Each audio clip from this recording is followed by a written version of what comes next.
Les éléments de situation financière qui vous sont présentés portent sur 161 coopératives d'HLM ayant clos leur compte au 31 décembre 2019. Cet échantillon tient compte des mouvements d'adhérents issus des fusions entre coopératives et structures d'autres familles HLM. À la clôture de l'exercice 2019, l'ensemble des coop HLM dispose de 2,3 milliards d'euros de fonds propres, ce qui représente une croissance de 16,7% par rapport à l'exercice 2018, en raison des apports en capitaux des associés et des résultats dégagés sur l'exercice.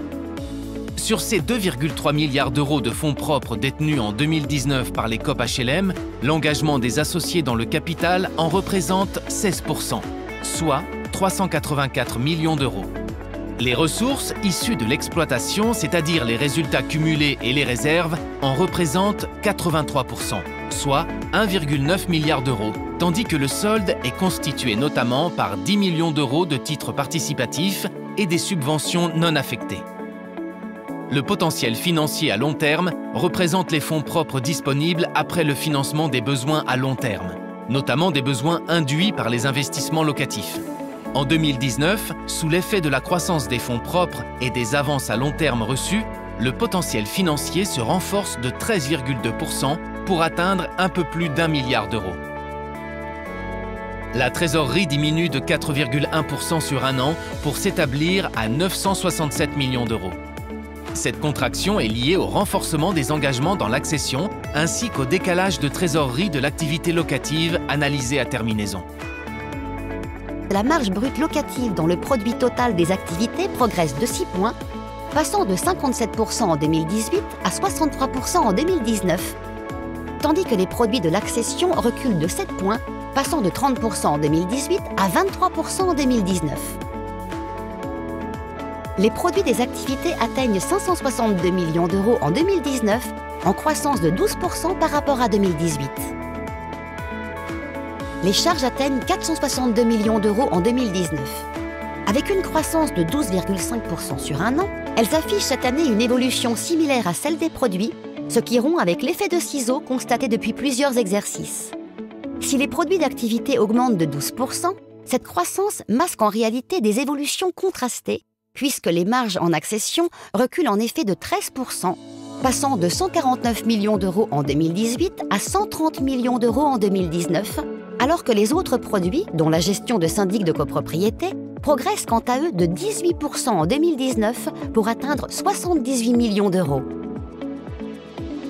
Avec une hausse de 23,5%, la progression la plus forte est enregistrée par la marge brute locative, qui passe de 288 millions d'euros en 2018 à 356 millions d'euros en 2019.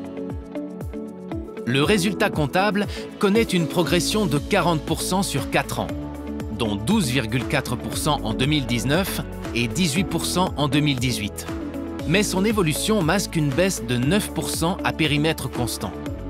Si l'arrivée de nouveaux adhérents a contribué à cette évolution, ce constat ne doit pas occulter une réalité. Les charges nettes progressent de 57% entre 2016 et 2019, quand les marges n'évoluent que de 44%. Cet écart étant accentué par la réduction de loyer de solidarité sur les 2 derniers exercices. Les emplois des activités d'accession s'élèvent à plus de 1,2 milliard d'euros en 2019, soit une hausse de 8%. Les stocks et les encours de stock évoluent dans la même proportion pour atteindre 1 milliard d'euros, tandis que les réserves foncières et les avances aux sociétés civiles de construction-vente progressent quant à elles de 13%, passant de 99 millions d'euros en 2018 à 112,1 millions d'euros en 2019. Les ressources de l'accession progressent globalement de 3% pour atteindre 825 millions d'euros en 2019. Les financements bancaires demeurent la principale ressource externe pour s'élever à 602 millions d'euros, en hausse de 6% par rapport à 2018. Le crédit fournisseur et État recule pour revenir à 153 millions d'euros en 2019 contre 163 millions d'euros en 2018, tout comme le solde des appels de fonds clients qui baisse de 34 millions d'euros en 2018 à 30 millions d'euros en 2019. Quant aux provisions et aux dépréciations en accession, celles-ci augmentent de 36 millions d'euros en 2018 à 41 millions d'euros en 2019. Dans ce contexte, les besoins en financement de l'accession atteignent 358 millions d'euros en 2019 contre 298 millions d'euros en 2018, soit une progression de 25%. L'application de la réduction de loyer de solidarité marque encore fortement l'activité locative de l'année 2019. La RLS, applicable aux 34 coopératives disposant d'un patrimoine locatif conventionné, atteint en 2019 25 millions d'euros en valeur nette, c'est-à-dire mécanisme de lissage compris. Cette RLS représente ainsi 23% de leur autofinancement net et 17% de leur résultat net. L'exercice 2019 se caractérise par une augmentation de 19% des besoins en fonds propres de l'activité locative, qui passe ainsi de 791 millions d'euros en 2018 à 939 millions d'euros en 2019. Les investissements locatifs à terminaison affichent une progression de 18%, passant de 8,9 milliards d'euros en 2018 à 10,5 milliards d'euros en 2019. Leur croissance s'accompagne d'une nette évolution des financements externes. En effet, les emprunts locatifs progressent de 14%, passant de 7,1 milliards d'euros en 2018 à 8,2 milliards d'euros en 2019, couvrant ainsi 78% des investissements locatifs. Quant aux subventions, elles atteignent 1,4 milliard d'euros en 2019 contre 974 millions d'euros en 2018. Elles contribuent ainsi pour 13% au financement des investissements locatifs. Depuis 2016, les autres produits d'exploitation progressent de 62%, dont 18% au titre de l'exercice 2019, où ils ressortent à 78 millions d'euros.